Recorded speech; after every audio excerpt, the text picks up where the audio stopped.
Ladies and gentlemen and ladies, once again I begin my slow trek as if walking down the halls to my own execution. This is how it works, Malitza Sada. It is now a 20-minute drive towards the place I know that I dread. Picking up the bus I know that I will hate picking up, and knowing that I'll pick it up and knowing that I'll hate it makes it even worse and makes me want to hate it even more. So there is the mindset. Being awake at night, knowing that life is a disaster at best, and sprinkled with moments of joy, that is the best that we are going to get, and it is important to remember that. Just because we have beautiful days, we have beautiful sunsets, it doesn't mean that we still don't get miserably depressed and rendered unable to function sometimes without some, I guess, a little bit of medication to help to be stick.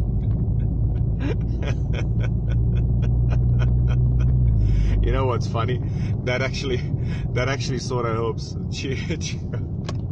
That's what else do we have in life? Seriously, stupid idiots like that making funny comments. That one was actually creative, I have to admit. Oh, that was good. Anyway, so that actually slightly cheered me up. That's funny.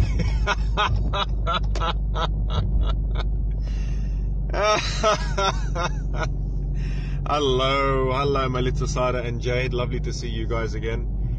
What did you miss? I was about a minute ago. I was quite depressed, and then someone came on, this regular troll, who said, "What's the mathematical equation to a big ass dick?" And I couldn't stop laughing, because they come on all of my channels and they always ask something, and then at the end it's big ass dick. It's that, and they're all really stupid, but that one was actually quite funny, so I couldn't stop laughing. Anyway, but it's a nice reminder to all of my lovely Gab universe and family that depression doesn't go away. It is a debilitating disease that needs to be fought with every minute that passes.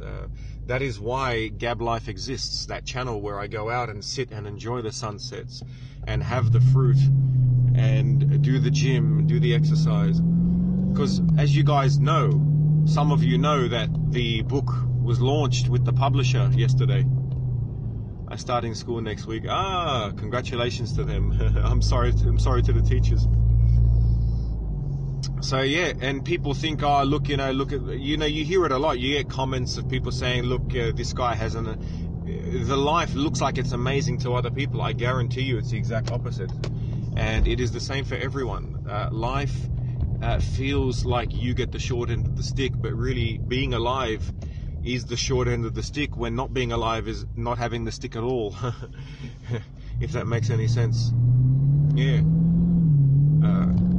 And so it's an example to remind everyone. My book now, if you go to xlibris.com, you can see it there, done. That was my mission. I don't know how long my dream has been to have my story told, and now thanks to Adrienne, the author, and the publishers, it's all there. All the law battles and everything, it's there now. Okay, I thought that my life would feel better once that would be out, and now it is. Doesn't feel any better, doesn't feel any different at all. And that is really the message I wanted to share with people today, which is that you can't find, I know it's obvious, but it's a good reminder, you're not going to find happiness externally. It's not like it's some sort of external drink or food or dinner. That's not where you find it. You find it with being at peace with yourself, I think, as a start. Understanding that there is no better place externally that's going to bring you to that place. It's the place coming to you, right? It is you that is happy with the fact that you are doing all you can. You are, I guess, well, in my case, it's about how can I benefit humanity? How can I, in the blink of an eye, that I am here, like with you guys, what can I possibly do to leave something for the better? Our moments. These are the things that I can leave behind, I guess, and that's how I think. I'm very focused on that.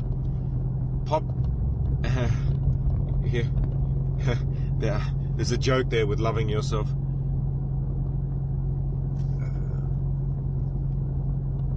So, you are doing a great job. No, thank you very much. Likewise to everybody. But that's really, what else is there? We can slip into nihilism quite easily. Tell me the joke. Oh, you said love yourself. I was going to say, I said I love myself all the time. Oh, that's funny. So, my job tonight, as it has been for many nights, is to drive to this place in a car that I can barely afford to keep, right? To go and pick up a bus, take drunk people home, some of whom are going to abuse me, because that's not personal, but that's, you know, their night. They're trying to deal with their own tragedies. And then go without sleep until the morning, which causes more depression. Maybe have a coffee to stay awake, and then take the bus back to a place that smells of diesel. With people there that all hate their own lives. Answer the quantum mechanics. Well, at least you're watching all of the channels, my friend. You are loyal. So Telegram, that's funny. I'm on 40. Not that it's a competition. I didn't mean it that way. That's funny. You're on 20. I'm on 40, man. You know what's funny about that troll? That troll actually watches all my channels and knows everything that's on there. It's so funny. Oh, that is so good. You know what's funny? There you go, this guy, we're getting ticks off there.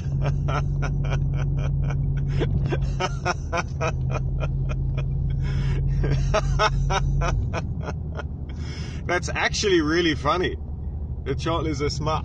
It's actually a really smart troll. I like, you know, I like it when, if someone is funny or interesting or intelligent, then they can stay. That's actually funny. That is too good. Anyway, the point is that everyone's life is like that, right? There is no one who does not have a problem like that. And it sounds depressing, and it is depressing, but at the same time, we find that by sharing these, we identify with each other, and we get that drop. Quantum mechanics. What is the mathematics of a big dick? That is just too funny. That is too funny. Oh, God. That was good.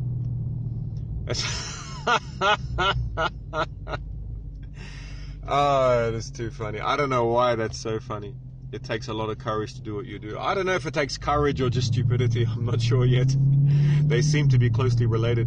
But, so the book is out there. But I have decided, I'm thinking to sell and get out of all of these commitments, phones, everything else, and just dedicate myself to buying as many books as possible, my own books. Far from stupid. Oh no, I don't think I'm stupid. I think a lot of the things I do are stupid. There's a slight difference. You know, once I said to this guy who's related to me, and like many people related to me, is a piece of shit.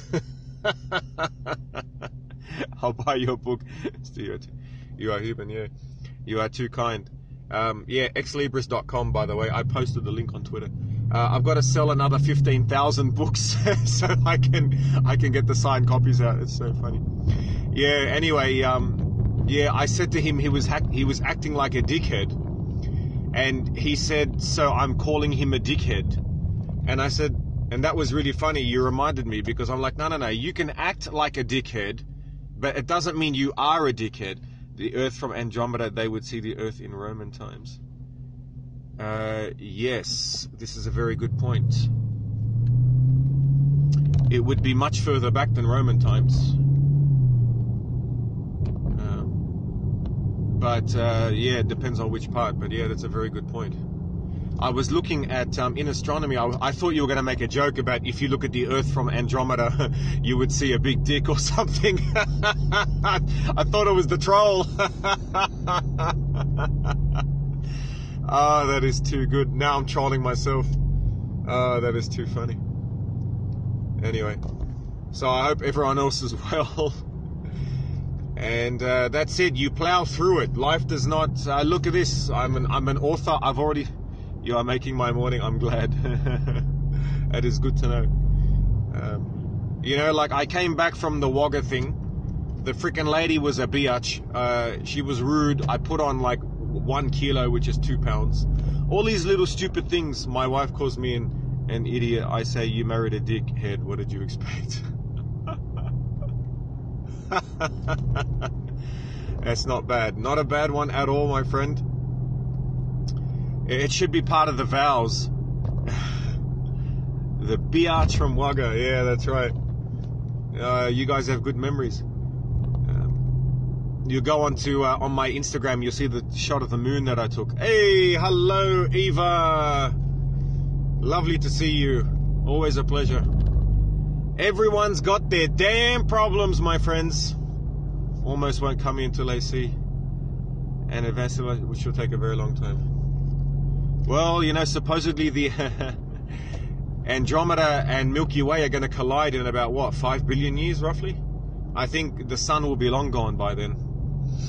But not even in that. Like, I think in like only 1 billion years, the sun is going to get so hot that it's just going to fry the earth to bits anyway. So my son tells me Nibiru is coming.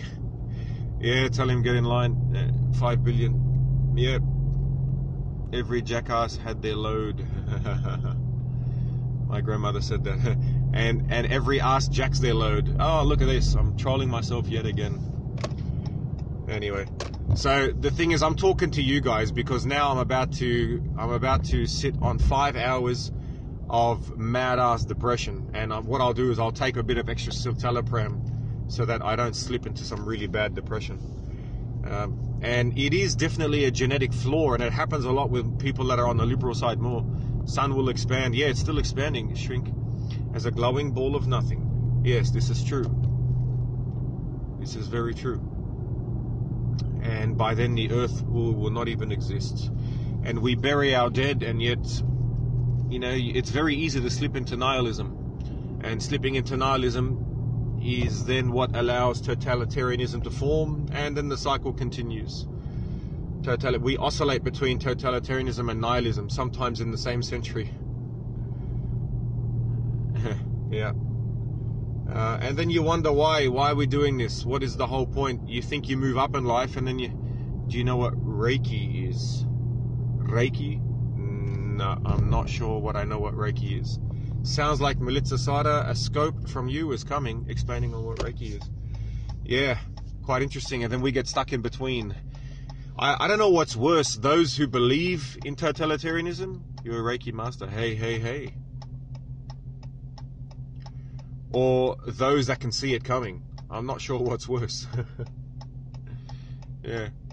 I see it coming, and I see it. Religious people don't believe in evolution, but we have half ape, half human fossils. That's an interesting quote. I'm going for that in the spring. Cool. I'm going to have to look up this Reiki business. I feel like I'm a bit of a Reiki at the moment. I'm a bit of a nervous Reiki. Haha. Folding paper into birds. I mean, we don't even need to look at half human, half ape fossils if that's what you know, whatever people want to call them. We only have to look at the evolution of viruses every year.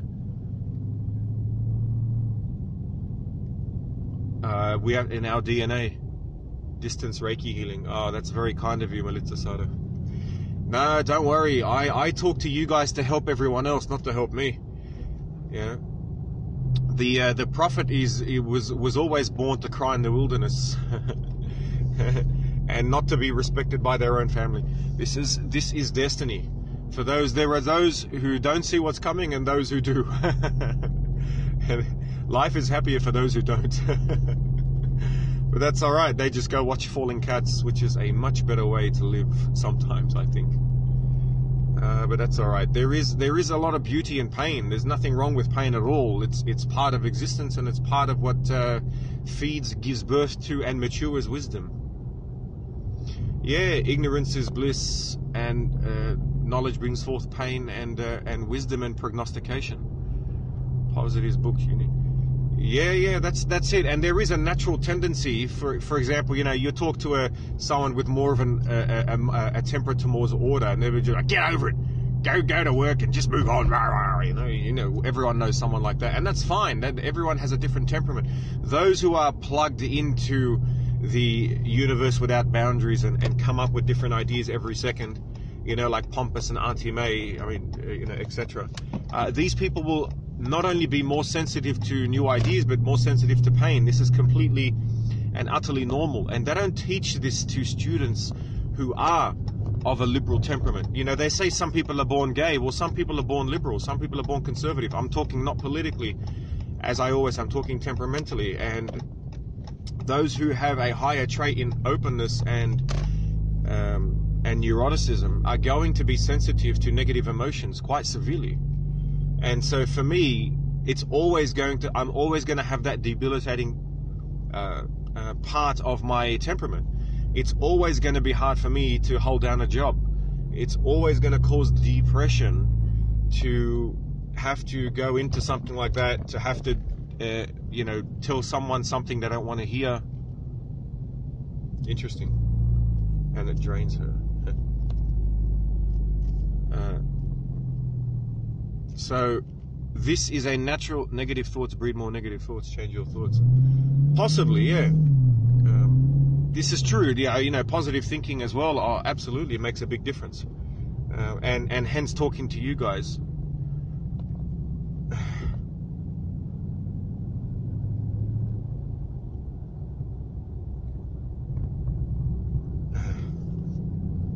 Do you have an additional freak out? Good question.